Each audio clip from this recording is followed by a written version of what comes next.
ओम नमः शिवाय।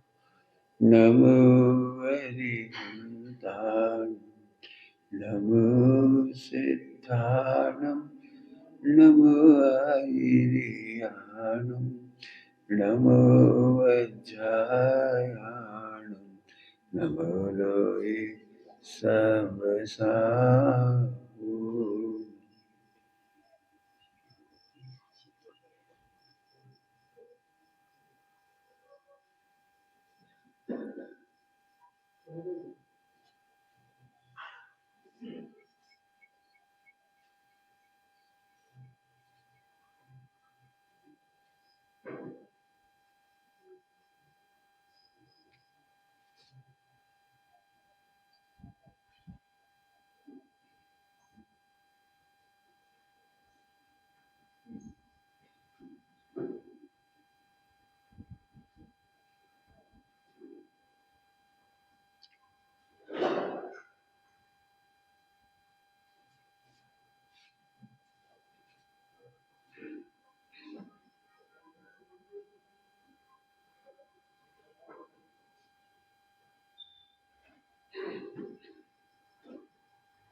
नमः शमेशाय स्वानुभूत्याचकास्ते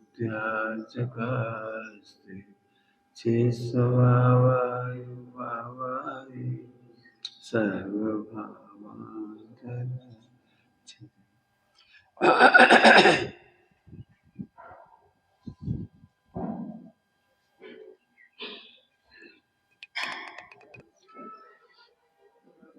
पूजनीय पंडित साहब की, ब्रह्मचारी रविंद्र कुमार जी साहब की एक रचना है। पहली बार जीवन में मैंने पढ़ी है आत्मकांत कविताएं, मैंने ही पहली बार पढ़ी है, तो आपके बीच में भी उसी का प्रवचन दे रहा हूँ। उज्जैन में जहाँ तक पूरा हुआ उससे आगे कैसा है समय साथ, बहुत सारी विशेषताएं बताई जा चुकी हैं पिछले 10-15 दिन में, उससे आगे बात कर रहे हैं। जो लिखा गया पूरा अंतिम पैरा चल रहा है। व्यायक परम प्रभु परमात्मा, समय सार कैसा है। अब ये बात बोलने से पहले मुझे बोलना पड़ेगा आप सबको, पहले ही बोलना पड़ेगा कि ये बात आपको समझ में नहीं आएगी यदि पामर बन के सुनेंगे तो। आधा घंटा चुप रहे जा रहे, खूब कुर्सियां सरका लो सब लोग। अभी अब फिर कोई आएगा, देखो बहुत लोग आएंगे।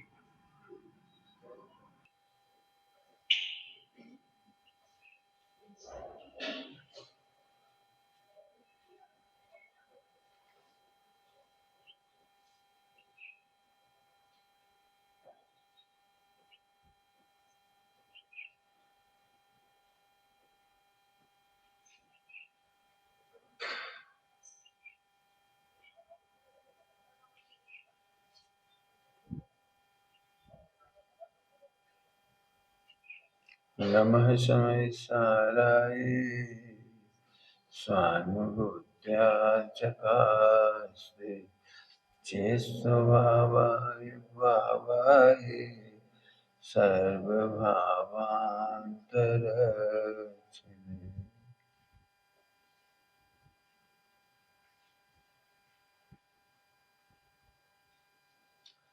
आगे बैठो, एक के पीछे एक नहीं बैठ पा रहा, अच्छा नहीं लग रहा।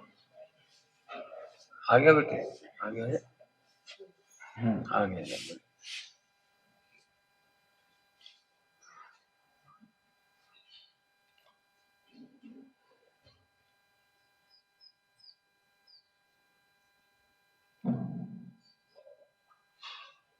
मैं आत्मा हूं, ये तो अन्य मत में भी समझते हैं, लेकिन कैसा आत्मा हूं ये नहीं समझते।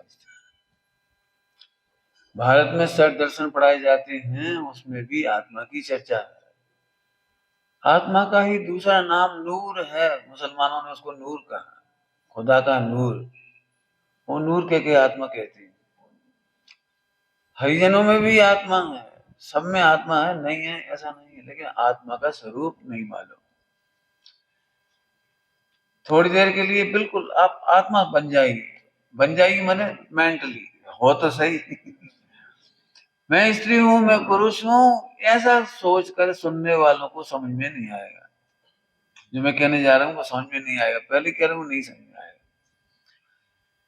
मैं धनी हूं, मैं दरिद्र हूं, मैं करता हूं, मैं भोगता हूं, उन्हें ये बात समझ में नहीं आएगी, पहले कह दिया मैंने, नहीं समझ में आएगी। जिन्हें प्रवचन समझना हो थोड़ी देर के लिए सोचें। हमारा इस देह में आगमन हुआ है और थोड़े दिन बाद इस देह में से चले जाएंगे। ये नगरी हमारी परमानेंट नहीं है, ये वैभव परमानेंट नहीं है। जो हमने कमाया है, जो हमने जमाया है, गृहस्थी जमाई है और धन कमाया है, ये परमानेंट नहीं, हमें जाना ही है। जाने से पहले ये समझो कि वो आत्मा कैसा है। प्रश्न क्या हुआ? वो आत्मा कैसा है? आइए हम बता रहे हैं। क्या है? इसका वर्णन कल हो गया था। परम प्रभु, जरा सोचो, आपने पहली बार सुना हो, भगवान के दिव्य ध्वनि में आया परम प्रभु। परम प्रभु क्या कह रहे पंडित जी? हम तो फिर वही हमें कहते हैं, पामर मन के मत सोचो। अलिंग ग्रहण के बोल आत्मा समझाने के लिए नहीं है, आत्मा कैसा है ये समझाने के लिए। समय सारजी परमागम आत्मा समझाने के लिए नहीं है, आत्मा कैसा है। आत्मा को तो जानते हैं लेकिन आत्मा का स्वरूप नहीं जानते। हो सकता है आप में से किसी को ऐसा प्रश्न हो रहा हो, आत्मा को जानते हैं और आत्मा का स्वरूप नहीं जानते, इसमें क्या फर्क? बहुत फर्क है। कोई चिंतामणि को तो जानता है कि ये चिंतामणि है, लेकिन उसका स्वरूप नहीं मालूम, तो भीख मांगता है। बताओ, वो चिंतामणि को जानता है कि नहीं जानता? नाम से तो जानता है, वो लोग कह रहे चिंतामणि, वो भी कह रहा है चिंतामणि है। चक्रवर्ती की पटरानी ये तो कह रही है कि मैं चक्रवर्ती की पटरानी हूं, लेकिन उससे क्या, भीख तो मांगना पड़ेगी मुझे। क्या कह रही है? मुझे भीख तो मांगना पड़ेगी, कटोरा लेके निकल पड़ी हो। तो जानती है चक्रवर्ती का स्वरूप, पटरानी का स्वरूप। आत्मा होकर के विषयों की चाह करना, ये तू आत्मा को नहीं जानता। आत्मा होकर के भी तुझे ज्ञान की चाह है, तो तू आत्मा को नहीं जानता। अरे ज्ञान तो होना चाहिए, होना नहीं चाहिए है। क्यों ज्ञान नहीं होना चाहिए? ज्ञान है, परम प्रभु है। अब इसकी व्याख्या चलेगी, ध्यान से सुनना। परम प्रभु है। साजी परम प्रभु क्यों कह रहे हैं? प्रभु तो हमने ये देखे भगवान को। अंतर समझ में आया? ये तो प्रभु हैं और तुम कह रहे हैं हम परम प्रभु हैं। क्या हम बड़े हैं कि भगवान बड़े हैं? अब प्रश्न है सीधा सीधा, प्रभु बड़े कि अपन बड़े? बोले यहाँ तो कह रहे तुम परम प्रभु हो। सुनो,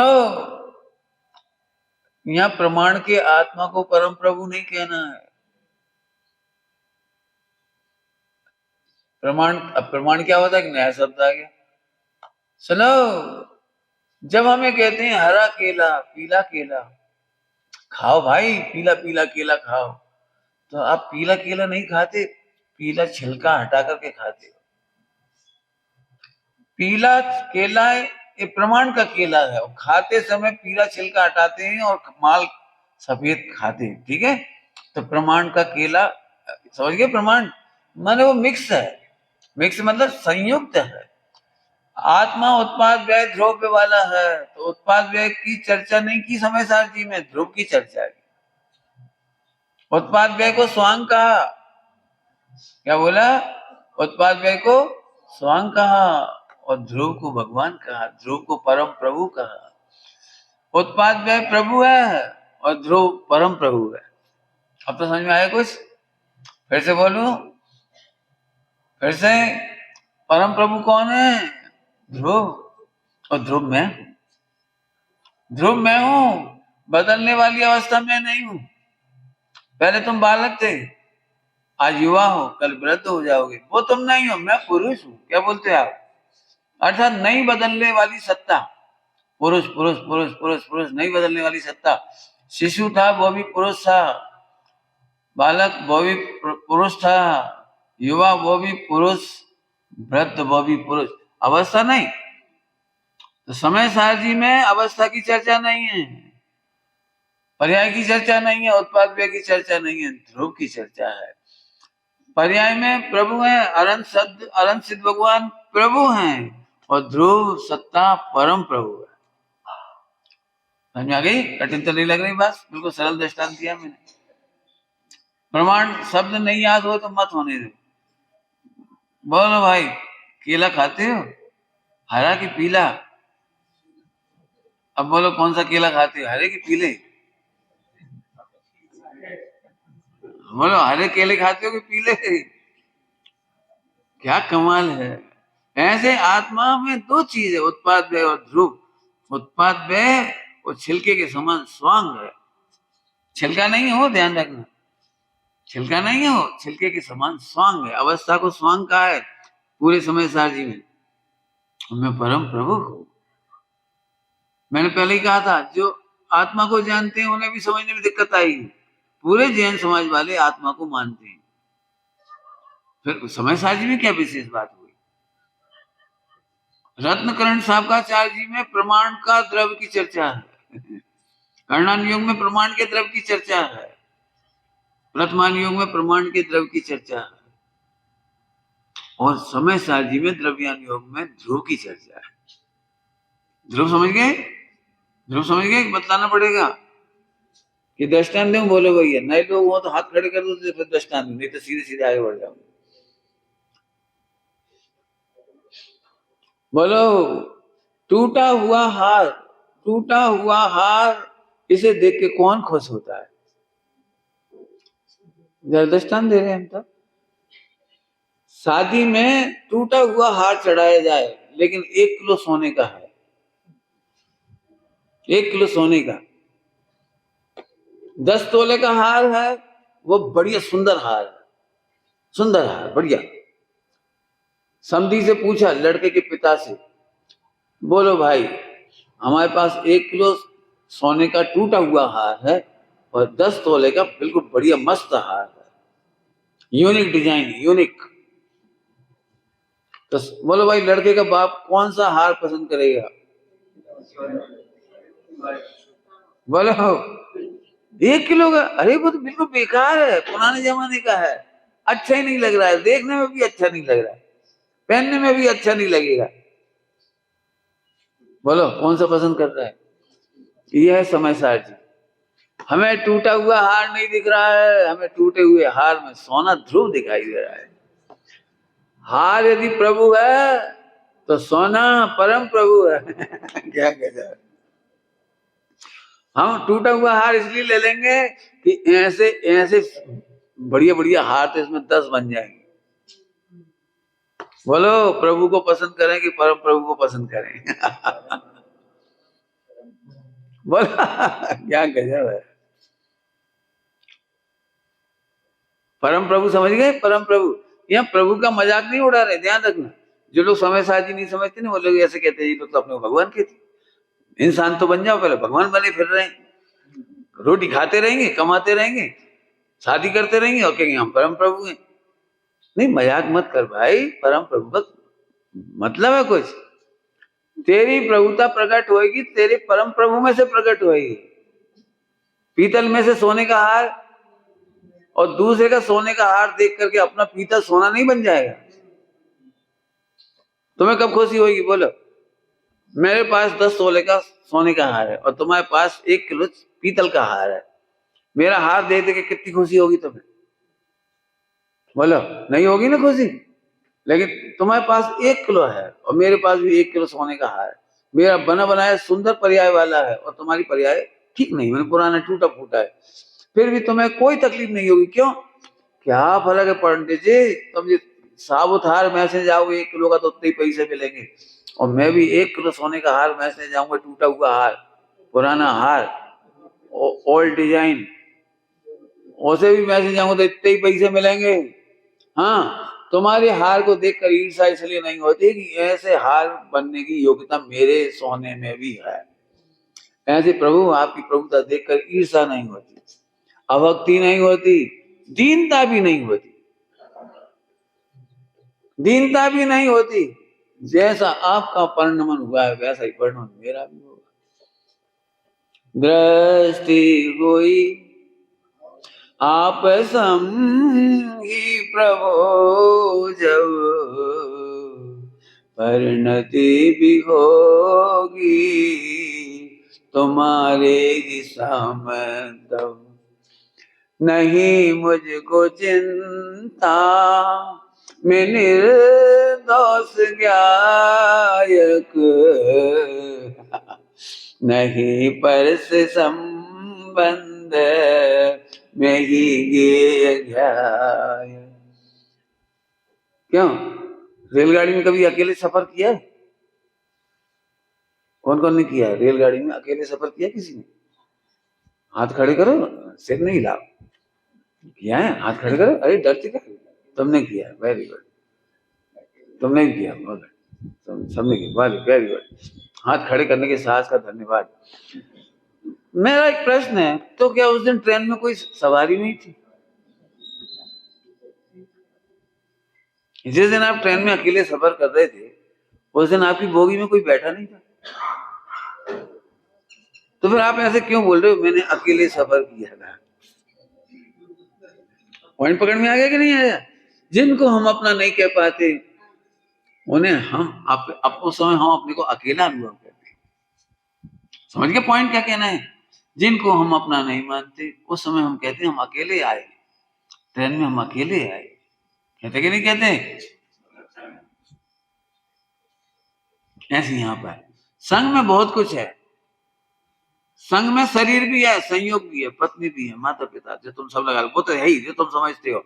अरे संग में एक आत्मा की पर्याय भी है, गुण भेद भी है।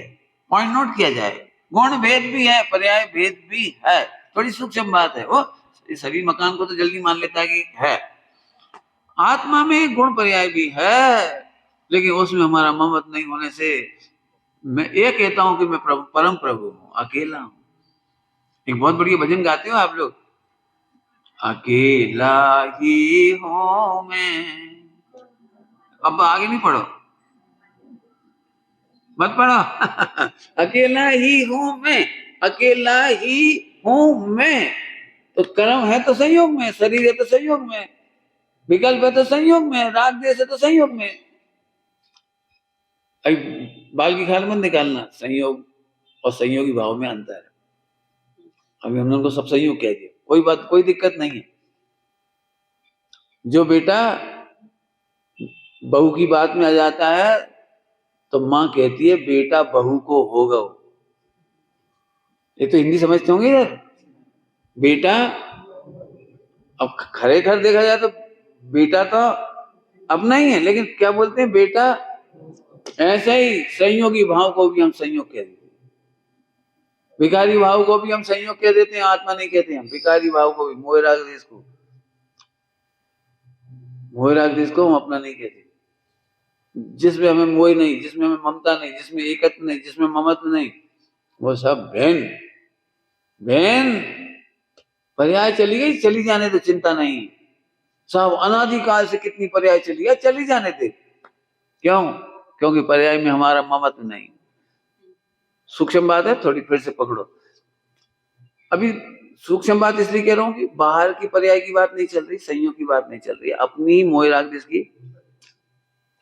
अपने को लगता है ना क्या बताएं, अनादिकाल से निगोद में रहे, आदि आदि बहुत समय चला गया, बहुत चला गया, अभी भी बहुत चला गया, इस उम्र का भी बहुत चला गया।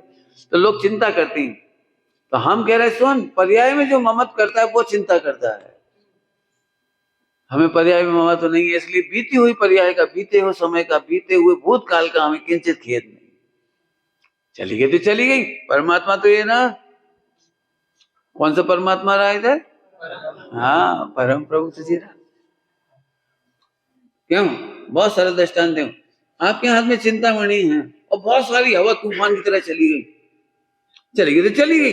हीरा तो ऐसे एक एक समय की पर्याय अनंत चलेगी, चली जाने देना, ध्रुव तो पूरा का पूरा है। बोलो,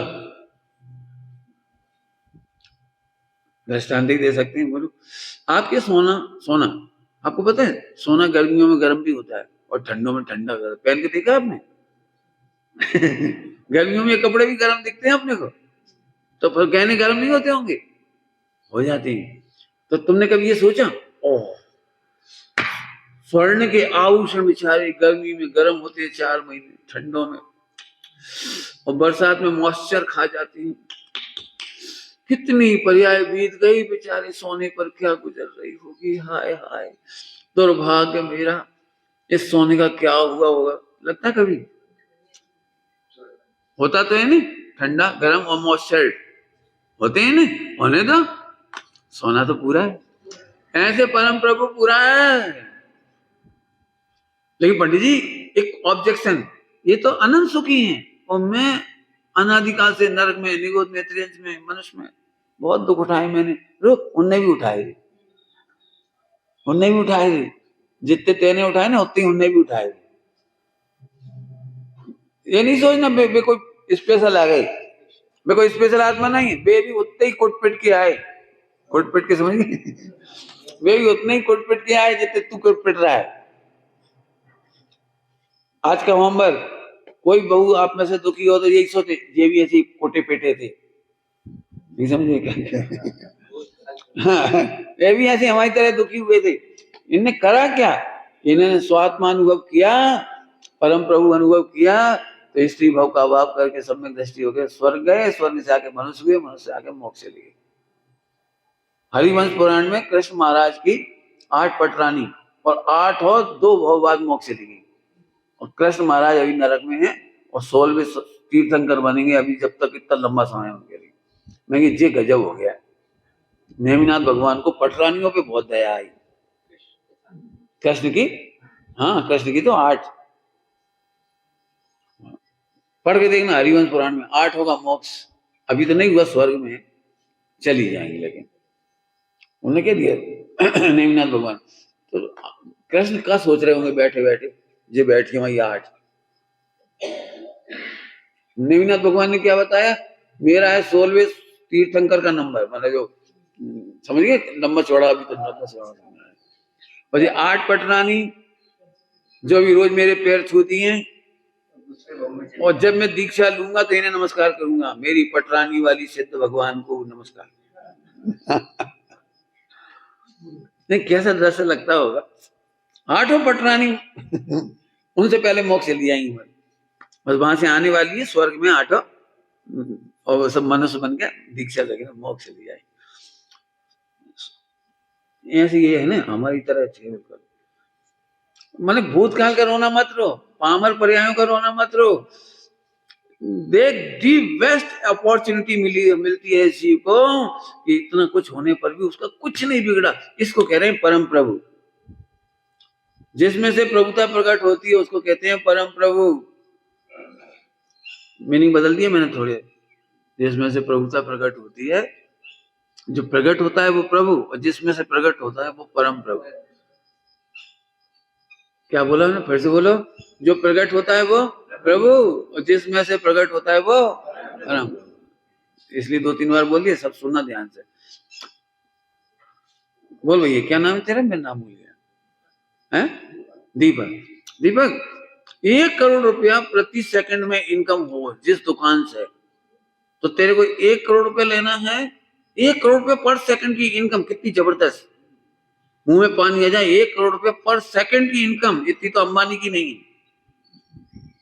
बोल भाई राजेंद्र, 1 करोड़ रुपया पर सेकंड की इनकम हो तो तुम्हें 1 करोड़ लेना है कि वो दुकान लेना है? अरे 1 करोड़, जरा सोचो तो। 1 करोड़, बोलो, आप समझ गए? यहाँ अनंत ज्ञान, अनंत दर्शन, अनंत सुख, 1 करोड़ रुपए ऐसी इनकम है जिनको हमारा सिद्ध कह रहे हैं। जिनको हमारा सिद्ध कह रहे हैं उनके पास 1 करोड़ रुपए पर सेकंड की इनकम जैसी कमाई हो रही है। लेकिन इनसे 1 करोड़ लेने से काम नहीं चलेगा। लेने से काम नहीं चलेगा। प्रभु, जो दुकान आपकी वही दुकान, फिर ये अल्पकाल में तिष्ठूंगा, अल्पकाल में तिष्ठूंगा, आपके आसन्न में आपके निकट आकर बैठ जाऊंगा। इसका नाम सम्यक दर्शन। रोने का नाम सम्यक दर्शन नहीं है, पामर का नाम सम्यक दर्शन नहीं है। कल चल गई चर्चा, मजबूर गायक का नाम सम्यक दर्शन नहीं है, मजबूत गायक का नाम सम्यक दर्शन। मजबूत गायक जो गोल्ड मेडल जीतता नहीं, वो क्या कहलाती है, वो बॉक्सिंग, बॉक्सिंग जो भी तुम्हारे कुश्ती क्या कहलाती, बंदूक क्या क्या, बॉक्सिंग ही समझिए चलो। तो जब गोल्ड मेडल मिलता है तो हंसता है, फिर कोई याद दिलाता है, तू देख तूने कैसे कैसे पंच खाई थी, एक इधर मारा था उसने, एक इधर मारा था, और एक इधर मारा था, एक इधर मारा था। अच्छा गोल्ड मेडल मेरा है। पिटा तो था वो, लेकिन वो पिटने वाली पर्याय याद नहीं करता, गोल्ड मेडल। ऐसे ही प्रभु एक कोटि पिटी पर्याय चली जाएंगी, लेकिन ध्रुव रह जाएगा। और ध्रुव जानने वाला परम प्रभु है, ध्रुव में से निकलने वाली पर्याय प्रभु है। ध्रुव माने वो दुकान जिसमें से 1-1 करोड़ की सेकंड की इनकम आने वाली है। ये प्रभु बोलो भाई, परम प्रभु। बराबर समझ में आ रही बात? सम्यक दर्शन किसी मेहनत का नाम नहीं है, सम्यक दर्शन व्रत उपवास का नाम नहीं है। उल्टा मत लेना, मैं व्रत उपवास के खिलाफ नहीं हूं, मैं उसका पक्षधर हूं, मैं चरणानियों का 100% पक्षधर हूं। लेकिन अभी जो कह रहा हूं वो सुनो। सम्यक दर्शन के लिए व्रत उपवास नियम संयम जब तब ज्ञान दान धान कुछ नहीं जरूरत पड़ती। जल्दी इसलिए बोल गया कि ध्यान से सुनो। क्यों? क्योंकि तुझे परम प्रभु बनना नहीं है तो है कि स्वीकारोक्ति का नाम पुरुषार्थ है। कुछ कह रहा हूं मैं, ये कि स्वीकारोक्ति का नाम पुरुषार्थ है। व्रत उपवास कर, हमें क्या दिक्कत है? व्रत उपवास से हमें क्या दिक्कत है? लेकिन है कि स्वीकृति। मैं इसलिए कह रहा हूं कि हमारे समाज में बहुत सारे धर्मात्मा हैं जो इस है की स्वीकृति में ताकत नहीं लगाते, स्वाध्याय में ताकत नहीं लगाते, तत्व निर्णय में ताकत नहीं लगाते। जिन्होंने पढ़ने का नियम भी लिया है ना, तो किसी प्रकार से उसका समय पूरा करते। मैंने बचपन में नियम लिया था स्वाध्याय का, बहुत छोटा था, बहुत छोटा। तो मैं ये नहीं पढ़ता था, मैं चंदा मामा पढ़ता था। चंदा मामा मतलब सन्मति संदेश, मंदिर में जाके सन्मति संदेश पढ़ते। और सन्मति संदेश में भी क्या करते थे, वो बाल कथा थी, बाल भाग, बाल विभाग। उसमें कहानी मिलती थी, क्या मिलती थी, वो पहेलियां, ऐसे ऐसे कुछ कुछ मिलता रहता। तो आधा घंटा 15 मिनट जितना ही पढ़ना रहता था वो पढ़ता था। ठीक है, उस समय तो हम बच्चे थे। लेकिन यदि आप आज भी बच्चे हो, केवल प्रथमानियों पढ़ करके टाइम पूरा करते हो और इस है का निर्णय नहीं करते, तो आप पुरुषार्थ नहीं करते। पढ़ते तो हो, स्वाध्याय तो करते हो, और मंद कसाय से पुण्य भी होगा, और पुण्य से कदाचित स्वर्ग भी चले जाओ। स्वर्ग जाना इतना सरल है। नाराज नहीं होगे तो बोलू, नाराज नहीं हो तो बोलू। यदि जैनी मर करके स्वर्ग जाता है तो मुसलमान से बड़ा काम नहीं करता। हाँ, तुमने मुसलमान का नाम ले दिया, इसलिए तो पूछा था, मैं कहूं कि नहीं कहूं।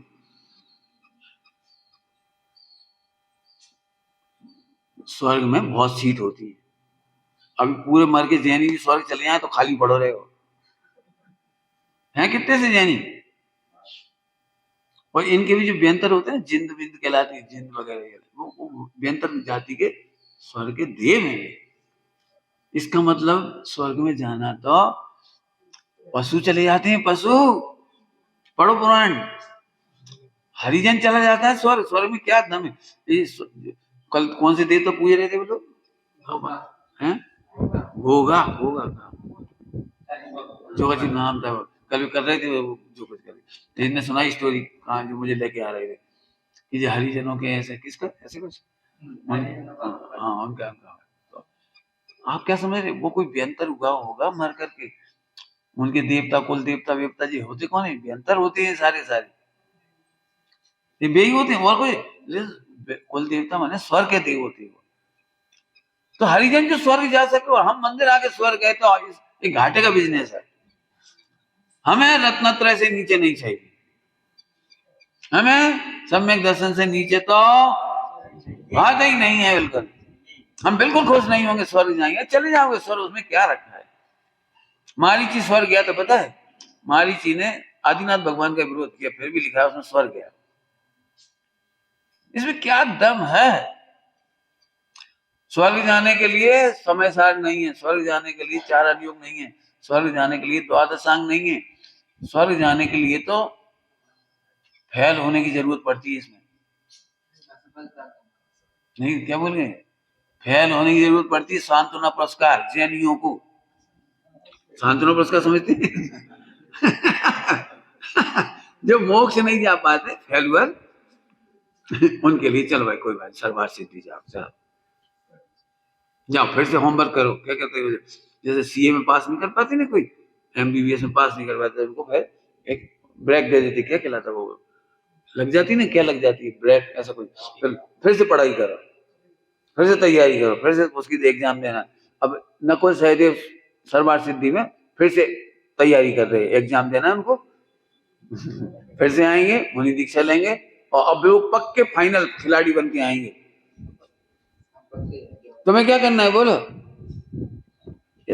स्वर्ग जाना माना फेल होने की खुशियां मनाना, और हम तो स्वर्ग जा रहे, हम तो स्वर्ग जा रहे, पक्के स्वर्ग जा रहे। ये तो एक कह रहा है क्या कहलाता है, ओलंपिक में तो हम जा रहे हैं, लेकिन हम चौथे नंबर पे आएंगे, चौथे नंबर पे। इससे क्या फर्क पड़ेगा चौथे नंबर पे आओगे? ऐसा देखो, दुनिया से तो बढ़िया है चौथे नंबर पे आए, मेडल नहीं मिला तो क्या हुआ, चौथे नंबर पे तो आए। अरे उससे क्या फर्क पड़ता है? बिल्कुल ऐसे समझना। हमें प्रसन्नता तब होगी जब अपने परम प्रभु को पहचानेंगे। फिर से कह रहा हूं, परम प्रभु का पुरुषार्थ व्रत उपवास नियम संयम जब तब तीर्थ यात्रा नहीं है। मैं इसलिए नहीं कह रहा हूं कि आप मत करिए, फिर से मैं कह रहा हूं साफ साफ, खूब करिए, लेकिन सम्यक दर्शन का पुरुषार्थ है कि परम प्रभु है, इसका निर्णय करिए। निर्णय में उपयोग लगाना ही पहला पुरुषार्थ है। आ जाओ, परम प्रभु है, होना नहीं है। व्रत उपवास करके इसको परम प्रभु बनाना नहीं। ध्यान रखना, अभी आप सबके दिमाग में खचित होगा, अभी अपन मनुष्य हैं और मुनि दीक्षा लेकर भगवान बनेंगे। 99% को दिमाग में यही खचित होगा, अभी अपन पुरुष हैं, धीरे धीरे अपन आराधना करेंगे, मुनि बनेंगे, आदिका बनेंगे, और फिर धीरे धीरे भगवान बन जाएंगे। ठीक है कि नहीं? It is totally wrong. ऐसा तो इन्हें अनंत बार किया, पता है, लिखा है, मुनि व्रत धारे अनंत बार, पे निज आत्म ज्ञान बिना सुख, लिखा है ना। तो फिर इसका मतलब गलत था ना वो तरीका। फिर से सुनो, मैं पुरुष हूँ, स्त्री हूँ, आदिका बनूंगी, व्रत उपवास करूंगी, न्याय नीति से खाऊंगे पियेंगे, और फिर कल्याण हो जाएगा। ये मार्ग नहीं है। करोड़ों ग्रंथ पढ़ लेना, करोड़ों व्रत उपवास कर लेना, तो भी सम्यक दर्शन नहीं होगा। क्यों नहीं होगा? क्योंकि पुरुषार्थ, तीसरी बार बोल रहा हूं, पुरुषार्थ बोलो, परम प्रभु है, इसका निर्णय का नाम पुरुषार्थ। अब जिनको ऐसा नहीं लग रहा हो, अभी क्या फालतू बात कर रहे, परम प्रभु है तो आदमी, मैंने शुरू में कह दिया था, आज का प्रवचन समझ में नहीं आएगा। यदि आप आत्मा मान के नहीं सोचोगे, तो देह से भिन्न मान के नहीं सोचोगे, तो नहीं समझ में आएगी बात। तो क्या फर्क पड़ता है? व्रत उपवास तो भी करना है, तो भी करना है, ये बात बराबर है। मैं प्रभु हूं, परम प्रभु हूं, ऐसा जान करके भी व्रत उपवास होगा, लेकिन वो असली होगा। जब मैं परम प्रभु हूं, तो पामर चीजों का संग्रह क्यों करूं, इसका नाम व्रत। जब मैं परम प्रभु हूं, तो परम प्रभु का भोग करने में आसक्ति, और त्याज्य भोगों के में विरक्त, देह के भोगों में विरक्त होगा, इसका नाम है व्रत। और जब व्रत होता है, व्रत नहीं होता है, आनंद नहीं करता, भोग मोह में मजा नहीं लेता है, तो फिर उसमें होती घटोत्री, माने पंचम गुण स्थान, 7वां 6ठा गुण स्थान, ऐसे हो जाता है। वो तरीका है, फिर वो सिंपल। फिर होता है दान, क्योंकि हमारा काम कहीं नहीं, ले जा लगाओ जैन शासन के प्रभाव में। जिनके पास बहुत पैसा होता है ना, वो अपने प्रिय गरीब मित्र को भी कहते हैं, इंदौर चल रहा है, भारत और ऑस्ट्रेलिया का मैच है। क्या वो पैसा बहुत है उसके पास, छोड़ के मारे, उससे अच्छा है फ्रेंड को ऑस्ट्रेलिया का मैच दिखा के मारो। वो तो क्रिकेट का प्रेमी है, और जी क्या करेगा बोलो? ये धर्म का प्रेम है, इसको क्या है? धर्मानुराग है। भैया आराधना करो, विधान कराओ, मंदिर बनाओ, पंच कल्याण करो, पैसा कहाँ है, अपन छोड़ के मरेंगे, इसे खत्म करके मरो। तो खूब सारे दसवीं धर्मात्मा को मार लग जाता है। इसका नाम दान, इसका नाम त्याग, इसका नाम आकिंचन लगाते जाना। सब एक परम प्रभु जानने के बाद होता है सब कुछ। अभी हम तुमसे कहेंगे भी ना तो आप कहो हाँ पंडित विचार करता हूँ। अब कितना पैसा है टोटल, इतना, लेन देन कितना है, इतना, कोई बाकी तो नहीं है, ठीक है, चलो फालतू पैसा है, थोड़ा सा पंडित जी को दे दो। फालतू है तो हम फालतू पैसा नहीं मांगते, दान में काम का पैसा मांगते। नहीं समझ में क्या कह रहे हैं आप हमारे घर नहीं समझ। एक दृष्टा सच्ची घटना है, ऐसे तो सच्ची घटना है। एक व्यक्ति अपने मित्र के घर में जब चाहे आ जाता था, भोजन कर लेता था, तो इस भोजन की आशा से ही आता था। जब चाहे आ जाता था, एक दिन रात को 8-9 बजे आया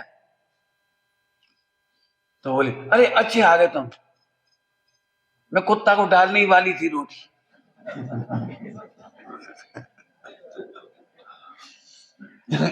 फालतू रोटी रखी थी, मैं कुत्ते को डालने ही वाली थी, तुम अच्छे टाइम पे आए। सच्ची घटना है। समझ गए? फालतू पैसा मंदिर में दान देना इतना खराब है। समझ गए मैं क्या कह रहा हूँ? इतना खराब है। मजबूरी में अब क्या करे, काम नहीं आ रहा तो चलो मंदिर। अरे नहीं, मैं एक सच्ची घटना सुना रहा हूँ, मेरी चित्त में घूम रही है इसलिए। अभी एक व्यक्ति ने निवृत्ति ले ली, पत्नी इसका तलाक हो गया, भला हो गया, अब पैसा तो है, अभी घर में रह रहा है, तो और 2-4 भाई हैं, तो उसने कहा देखो मुझे कुछ नहीं चाहिए, मुझे तो प्रेम से भोजन दे दो, मुझे कुछ नहीं चाहिए।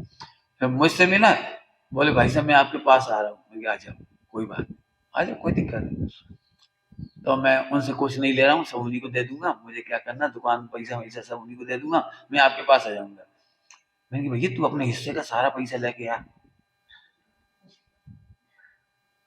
सुना ध्यान से काम किया, मैंने तू अपने हिस्से का पैसा लेके आ। तू धर्म के क्षेत्र में अपना पैसा नहीं भोगना चाहता, उन पापियों को पाप के भोग में डालना चाहता है वो पैसा। फिर दारू पियेंगे, रात को लड़कियां नचाएंगे, बर्थडे मनाएंगे, ऊधम पट्टी करेंगे, और आलीशान मकान बनाएंगे, जाने क्या क्या बनाएंगे, और पापाचार के काम करेंगे, डफर सिस्टम में खिलाएंगे तेरे पैसे से। नहीं, तू अपने हिस्से का पैसा वहां छोड़ के आएगा तो तुझे बहुत पाप लगेगा। मैंने तू केवल रह करके समाज पे भोजन कर सकता है, कभी ये नहीं कर सकता कि भाई यहाँ मंदिर में पर 5 पैसे दे दे, यहाँ धर्मशाला में 100 रुपए दे दे। वहां सोचता है 500 रुपए का किराया, 500 रुपए, बहुत खराब है जैन समाज, बहुत खराब है जैन समाज। और वहां तू करोड़ों छोड़ के आ गया। मैंने मंदिर में अपन समय शिखर जी में दान देने में सोचते 10 बार, 100 रुपया थाली, वहां फ्री की थाली चाहिए इसको, और वहां करोड़ छोड़ के आ गया घर में। अरे है नहीं हो तो खाली हाथ आ जा, कोई दिक्कत नहीं है, तो नहीं है तो छोड़ के मत आ। मेरी प्रतिज्ञा है, मेरे घर में मुझे यदि कोई वसीयत मिलेगी घर में से तो पूरा यही लगा दूंगा। वो क्यों छोड़ेंगे? मैंने अभी भी इसको साधर्मी पढ़ाई लगती है, और जो ब्लड रिलेशन वाले वो सगी लगती है। नहीं नहीं तुम खूब खुश से रहना बेटा, सुख से रहना, हम तो दुखी होने जा रहे हैं। तुम सुख से भोगना, इसे बढ़िया हमारे पैसे की चिंता नहीं करना, खूब भोगना। क्या है ये? इसलिए मैं खोल के इसलिए बता रहा हूँ, सोचना सभी लोग कि आपका पैसा फालतू दोगे मंदिर में, एक कुत्ते को रोटी डालने ऐसी बात। आपको पता है आहार दान की व्यवस्था में एक शब्द लिखा है अतिथि संविभाग। अति विभाग नहीं लिखा है, अति विभाग नहीं लिखा, अति विभाग। मैंने भोजन ज्यादा बन गया था तो सोचने लगे महाराज जी जाए तो ही बढ़ जाए, कम से कम दान ही हो जाए। ज्यादा भोजन बन गया तो क्यों, जरा कल्पना करो, अब थोड़ा ज्यादा भोजन बन गया तो घर में देवर आया, अरे वैसे मैं नहीं कहती तुमको खाने के लिए, आज खिचड़ी बच रही है खा लो। तो कितना गंदी सोच है। अति विभाग नहीं कहा, सम विभाग, अपने लिए बनाया था उसमें से। अपने लिए कमाया था उसमें से दे रहे हैं। हम भी आपको जो ज्ञान दान कर रहे हैं ना, इस समय ज्ञान दान हम संविभाग कर रहे हैं। जो आनंद मुझे आ रहा है उसमें से बांट रहा हूँ। मैं चाहूं तो बहुत सारे विषय सुना सकता हूँ दुनिया के, लेकिन मुझे जिसमें आनंद आ रहा है वो आपको संविभाग कर रहा हूं। समझ में आ रही बात? अतिथि संविभाग, परम प्रभु हूं, पहले ही निर्णय कर। संयोग संयोग में मेरे में नहीं है, मैं आत्मा हूं। और कैसा आत्मा हूं? आत्मा कैसा हूं? दृष्टांत ही दे सकता हूं भाव बताने के लिए। कई बार किसी को कार चाहिए होती है तो उनसे पूछे कि तुम्हारे घर में कार है? यहाँ है, तो जरा चाबी देना। नहीं, टायर पंचर है या इंजन बैठा हुआ है। तो फिर क्या मतलब निकला उस कार का? कार है लेकिन वो बेकार है काम की नहीं है। ऐसे ही हम आत्मा तो मानते हैं लेकिन पंचर टायर की तरह। पंडित जी, आत्मा तो हम भी हैं, खैर क्या बताएं, परिणाम बहुत खराब है। आत्मा तो है, मतलब ज्ञान तो है आत्मा में, लेकिन है बहुत लीचड़ आत्मा, बहुत ही खराब आत्मा। क्या बताएं, इतने खोटे भाव, इतनी खोटी पर्याय, इतने खोटे परिणाम। इतने दिन मंदिर जाके भी नहीं सुधरे, इतने प्रवचन सुन के भी नहीं सुधरे, तीर्थ यात्रा में भी नहीं सुधरे। लगता है पंडित जी हम अभव्य ही हैं। तो ऐसी आत्मा का काम की? पॉइंट समझ गए? इनमें से कोई सा भी डायलॉग हो तो खतरनाक नहीं, प्रभु परम प्रभु है, पामर नहीं हो। भाव नहीं सुधरते तो भी परम प्रभु, क्योंकि भाव नहीं सुधरते। पॉइंट पकड़ना, भाव नहीं सुधरते लेकिन उनका व्यय हो जाता है। व्यय हो जाता है का मतलब सीधा सीधा मिट जाते हैं। जो भाव होते हुए मिटते हैं, मिटाने नहीं है। मैं रुक गया थोड़ी देर के लिए। आत्मा परम प्रभु है। फिर से सुनना ध्यान से, कुछ कहना है मुझे। परम प्रभु उसे कहते हैं जो पर्यायों को नाश करने के लिए उत्पन्न नहीं होता। मैं, मेरे सर पे, मेरे माथे पर पर्याय का नाश करना नहीं है, वो अपने आप ही नष्ट होती है। विकारी पर्याय स्वयं नष्ट होती है। जिसका उत्पाद होता है उसका वह अपने आप ही होता है। मैं परम प्रभु हूं, मुझे कुछ नहीं करना है। अभी आप आत्मा तो मानते हो लेकिन परम प्रभु नहीं मानते। कैसे मानते? बोलो अपने को आत्मा। एक तो ये काम बाकी है, एक काम बाकी, एक परिग्रह संख्या बहुत सता रही, थोड़ी कोशिश कर रहा हूँ धीरे धीरे कमाना कम कर दूं, थोड़ा कपड़े कम कर दूं, क्या करे, धीरे धीरे मिल ही जाएगी सफलता एक दिन। कौन सर पे बांध के ले जाएंगे, छोड़ो। मैंने एक हिसाब से बोलूं, ये 14 प्रकार की कसाय करके भी परिग्रह छोड़ देता है। क्या बोला मैंने? 14 प्रकार की कसाय करके भी परिग्रह छोड़, कभी मान से छोड़ देता है। छूट तो रहेगी, चलो मजबूरी में छोड़ दो। कभी शोक करके छोड़ देता है, कभी हंस के छोड़ देता है। कभी हंस के छोड़ तो देता ही है, कभी रति करके छोड़ देता है, कभी अरति करके छोड़ देता है, छोड़ देता है। सुन, 14 प्रकार की कसाय रहे तभी होगा जब तू परम प्रभु देखेगा। सुन रहे हो? जो त्याग आदि कराते हैं ना, त्याग, ध्यान से सुनना, कुछ काम की बात कहना है, पकड़ना इन बातों को। जो त्याग कराते हैं ना, जिससे तेरी प्रभुता नहीं ना, उसी का त्याग कराते हैं। और तू तो परम प्रभु है, उसका त्याग नहीं कराते। पैसे से तेरी प्रभुता गिरती है। सुनोगे कुछ? सुनोगे? नौकरी से नौकर बनते हैं। तो 1 करोड़ का पैकेज वाला भी है तो नौकर ही है, 10 करोड़ का पैकेज वाला है तो भी नौकर है, 100 करोड़ का पैकेज वाला हो तो भी नौकर ही है कि नहीं? सुन, ऐसे 5 इंद्रिय की वैभव के भोगने की रुचि करने वाला पामर है, परम प्रभु नहीं है। रुचि हो, भोग तो सकता ही नहीं है। आत्मा में पर पदार्थ को भोगने की तो व्यवस्था ही जो देरानी कह रही मेरे पास 1 पैसा 1% भी सोना नहीं, मतलब 1 ग्राम भी सोना नहीं है, वो भी नहीं पहनती। और जिसके पास 100 कुंटल है, अंबानी की मिसेज के पास, वो भी नहीं पहनती। बोलो दोनों बराबर है कि नहीं? पहनते तो दोनों ही नहीं है। अंबानी के पास है लेकिन रखा ही रहता है वो, और ये भी नहीं पहनती। फर्क क्या पड़ा? भोगने की तो व्यवस्था ही नहीं है, केवल भोगों की रुचि, पामरता है। समझाऊं कुछ? एक करोड़पति आदमी ने नई नई कार खरीदी, बढ़िया वाली कार, जो सबसे अच्छी तो मान लो वही सफारी, कौन सी ऐसी कोई सी है, कोई सफारी, फरारी, फरारी, फेरारी, जो भी, उसने कार खरीदी, अरबपति खरबपति आदमी ने खरीदी समझो, और सुबह उठ करके टायर धो रहा उसकी। अरे अपनी अपनी कार है, नहीं नौकर थोड़ी धोएगा, नौकर के भाग में नहीं होना चाहिए इतना गंदा काम। अच्छा काम, इतना अच्छा काम, सब खुद ही उल्ला के टायर चमका रहा वो, बिल्कुल बड़ी खुशी से, मेरी कार। ये 10 रुपए का काम कर रहा है, ये सेठ होकर के 10 रुपट्टी का काम कर रहा है, ये कार का नौकर है।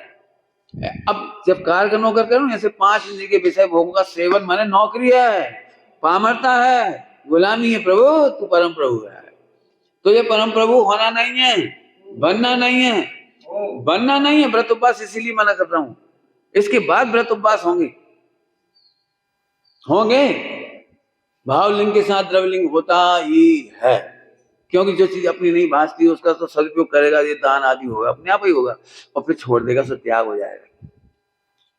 बड़ा सरल है, बड़ा सरल, परम प्रभु है, क्या गजब है, समझ आई?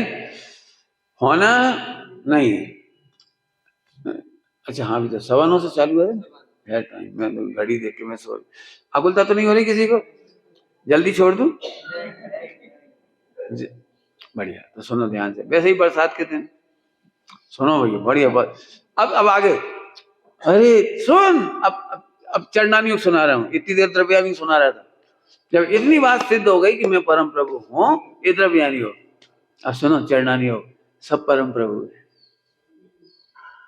कोई सास बहू नहीं है। क्यों किसी को बहू देखते हो, क्यों किसी को सास देखते हो, क्यों किसी को नौकर देखते हो, क्यों किसी को गुलाम देखते हो, क्यों किसी को और क्या क्या देखते हो, पशु पक्षी देखते हो, सब परम प्रभु हैं। बस इतनी सी बात है, भूले हुए प्रभु है।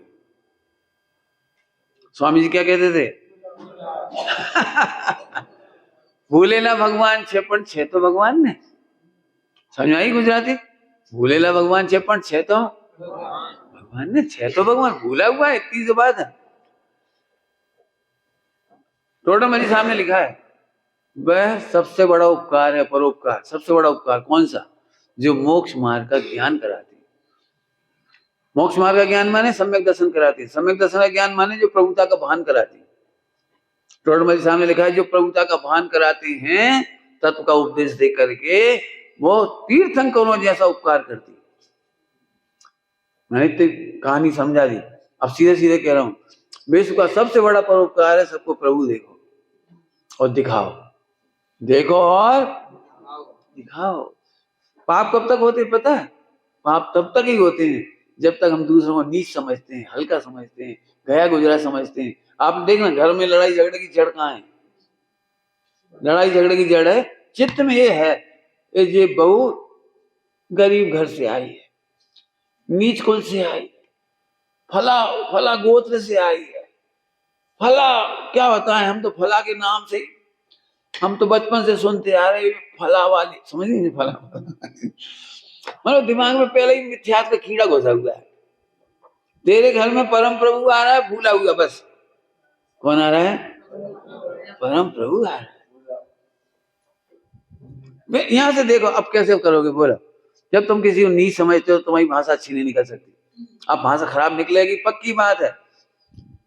तुम कह रहे थे मोटिवेशन, ये है मोटिवेशन, दी बेस्ट मोटिवेशन।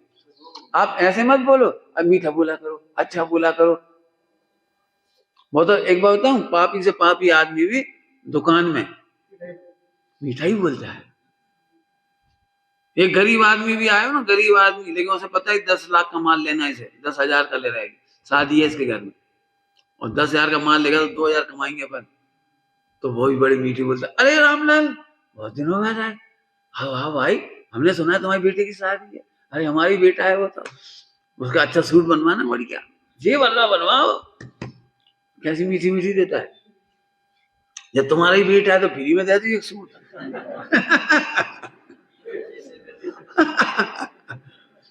नहीं ऐसे मीठे मीठे बोलेंगे अंकल। समझ में आया कि नहीं आया? तो मीठा बोलना नहीं सिखाना है मोटिवेशन स्पीकर में, हमें सच्चा बोलना सिखाना है। सब परम प्रभु दिखाएंगे तो तुम क्यों हल्का बोलोगे?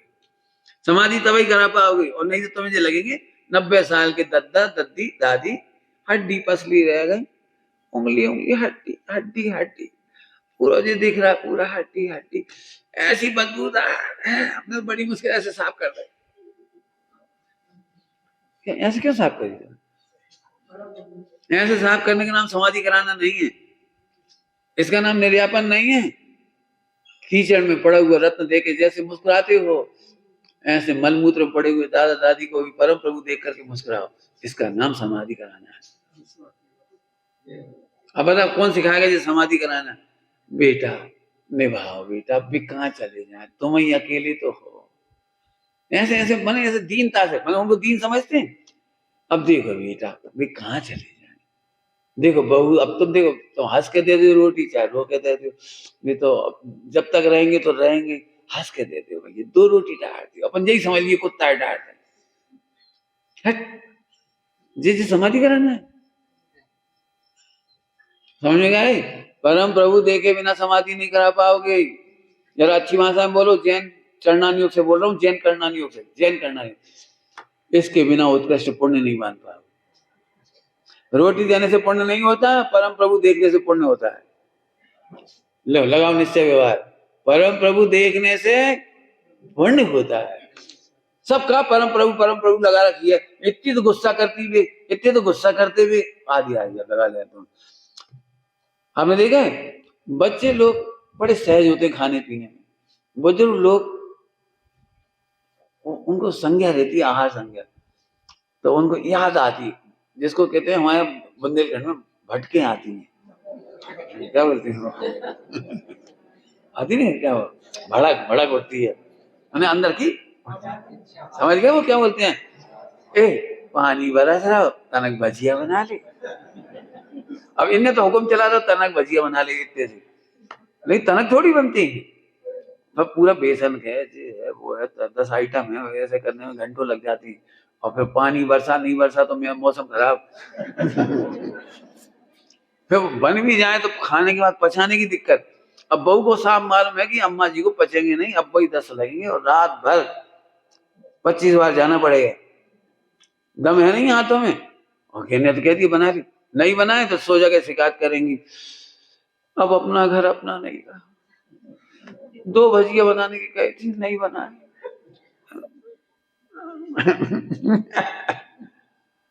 मतलब पूरी समाधि का सत्यानाश, तेरा भी और कराने वाले का। परम प्रभु सोए ऊपर को देखे बिना परम पुण्य भी नहीं होता। आपको देख लेना, चौथे गुणस्थान से 7 से पुण्य बनना शुरू होता है, इसके पहले नहीं होता। 7 से पुण्य का बन चौथे से शुरू होता है, और मुनिराजों को विशेष विशेष होता जाता है, जिसके फल में इंद्रादिक होते हैं।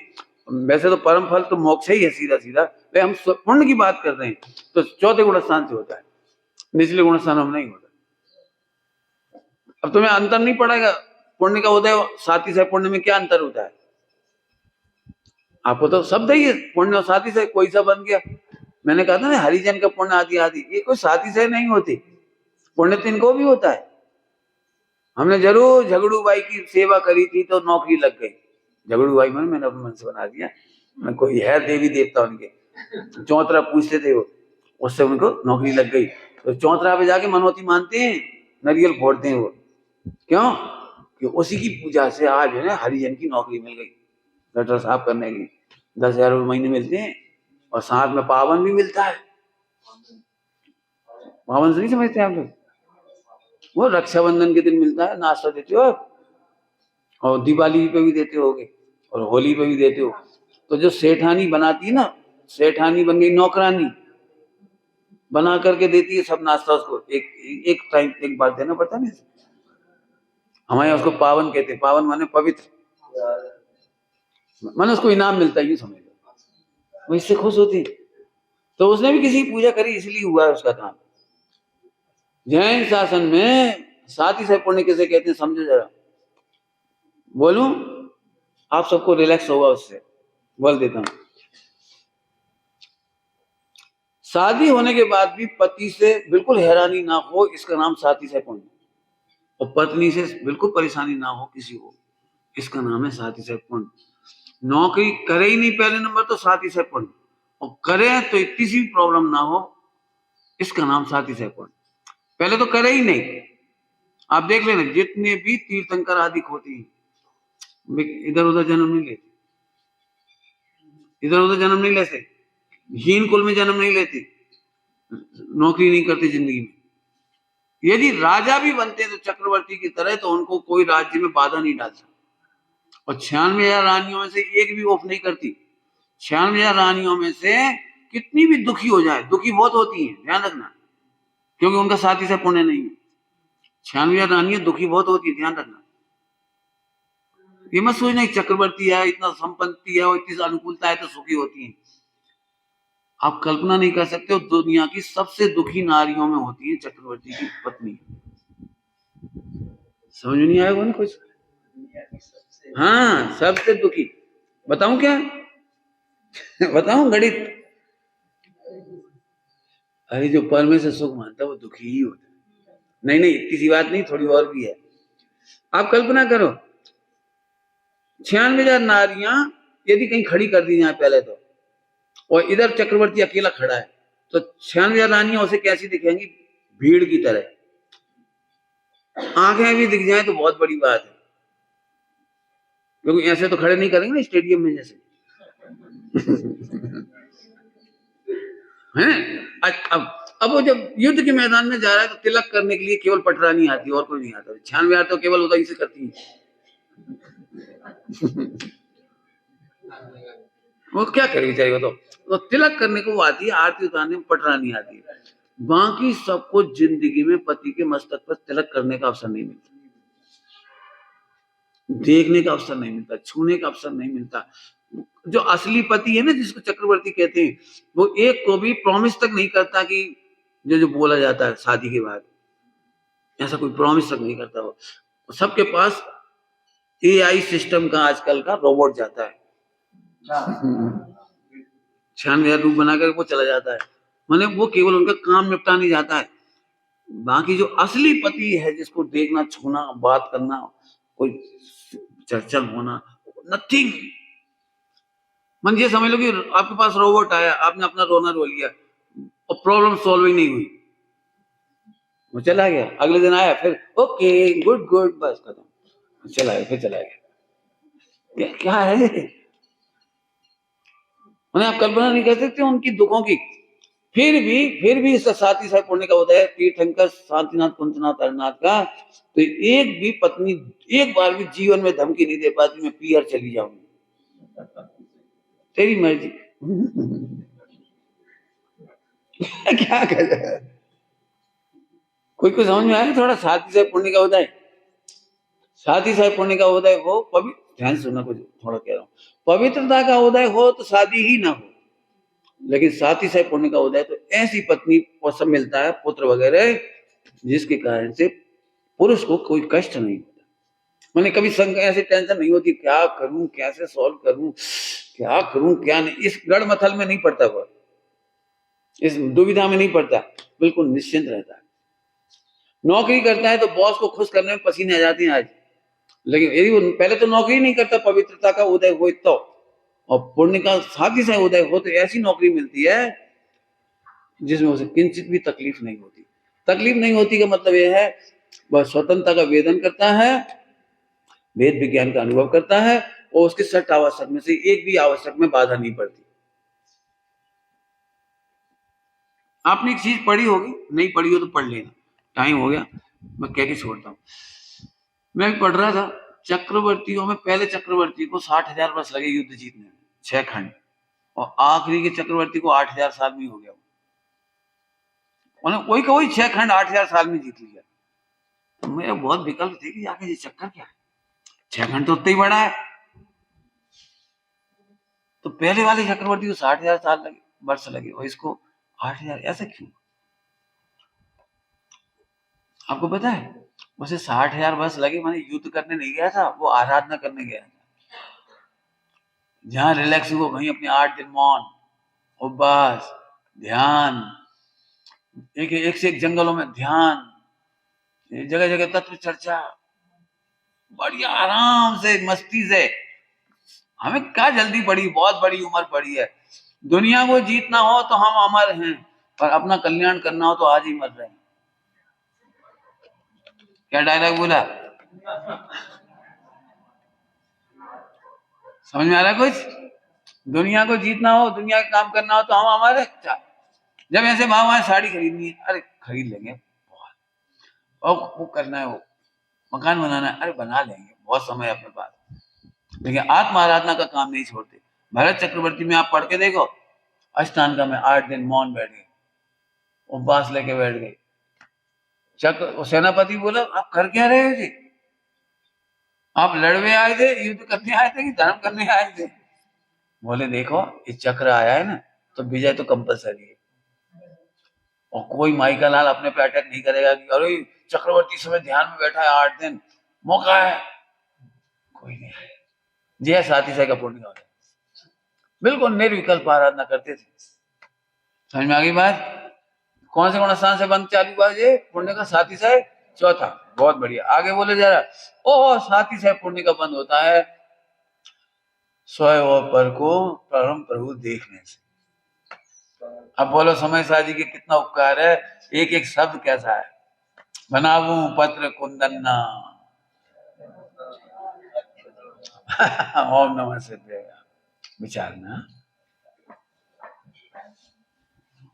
आपके हमें पहला नहीं, लेकिन आप लोग ये बिल्कुल सीखें। महिलाओं की दीर्घा में ही अच्छे से कुर्सियां लगाएं, कुर्सी बिल्कुल ना सरकाएं, कोई भी ना सरकाए। और मोबाइल फोन तो आप समझ ही गए होंगे। बिल्कुल ये दो चीजों की शांति इसलिए रखो कि अब जो मेरे को आनंद आ रहा है ना, उसमें इतना सा भी खलल बर्दाश्त नहीं होता। मैं अपनी आनंद की बात कर रहा हूं। मैंने रात का प्रवचन भी इसलिए बंद कर दिया कि मुझे प्रवचन करना नहीं है, तुम्हें कराना है। दोपहर का इसलिए करा है, तुम्हें सुनना है, मुझे नहीं सुनाना है। तुम आओगे सुना देंगे, 4 बैठेंगे तो सुना देंगे, 10 बैठे तो सुना देंगे, कोई नहीं हो तो हम अकेले में आनंद करेंगे। मैंने अब हम समाधि की तरफ बढ़ रहे। मैंने 60 से 80 समाधि का समय रखा है। कई लोग पूछते जिनवाणी में कहाँ लिखा है 20 साल का। अरे हम तो भैया पूरी जिंदगी समाधि में रहेंगे, लेकिन ठीक है आखिरी के 20 साल निवृत्ति के हैं, बिल्कुल धीरे धीरे हटते जाएंगे, सब चीजों से हटते जाएंगे। इसलिए रात्रि के प्रवचन से हटने की कोशिश की मैंने। चातुर्मास है तो कम से चातुर्मास का तो रखा ही है कि रात को नहीं करें। समझ में आए? तो दोपहर का कार्यक्रम मैंने बता ही दिया, टाइम भी बता देंगे। और जो भी जितने लोग आए बड़े प्रेम से आए, और बिल्कुल हलचल ना करें। पहले से इतनी दूर दूर कुर्सियां रख लो कि सरकार ना पड़े। बैठने की जो व्यवस्था बनानी पहले बना लो, तो आज जो अपने 5-10 मिनट खराब हुए वो नहीं होते। हाँ, यहाँ कोई कहने वाला नहीं है। असल में राष्ट्रपति भवन की गरिमा आज तक कोई भंग नहीं कर पाया। आप कभी कोई कार्यक्रम देखें, कोई कार्यक्रम देखें, कोई बड़े बड़े सामूहिक कार्यक्रम हो जाते हैं राष्ट्रपति भवन की, लेकिन उनकी गरिमा भंग नहीं होती। हमें दुख है कि जिन मंदिर में अब देवों के अतिशय समाप्त हो गए। क्यों? क्योंकि हमें कोई रोकने वाला नहीं। हम अपनी मनमानी करते हैं तो जिनवाणी की आसाधना होती है। मैं बहुत दिनों से देख रहा था जगह जगह मोबाइल बजना आम बात हो गई, आम बात। मैंने पंच कल्याण छोड़ा इसके लिए। मैंने पंच कल्याण में मोबाइल बजेगा तो बिल्कुल, तो फिर शिवपुरी में गए भी, लेकिन ताकत ही नहीं बची उस समय, तो स्वास्थ्य नहीं था। लेकिन फिर इसके बाद सभी जगह मैं कोशिश कर रहा हूँ, आप सब साथ दो कि हमारे भगवंतों के समूह शरण में विघ्न डालना माने हमें समूह शरण नहीं मिलेगा। हमेशा कोशिश करो, किसी के प्रवचन में जाओ, कहीं जाओ, किसी मंदिर में जाओ, बच करके जाओ, चप्पलों के साथ मोबाइल को भी बाहर रखो। समझ में आया भैया? चलिए, निज निधि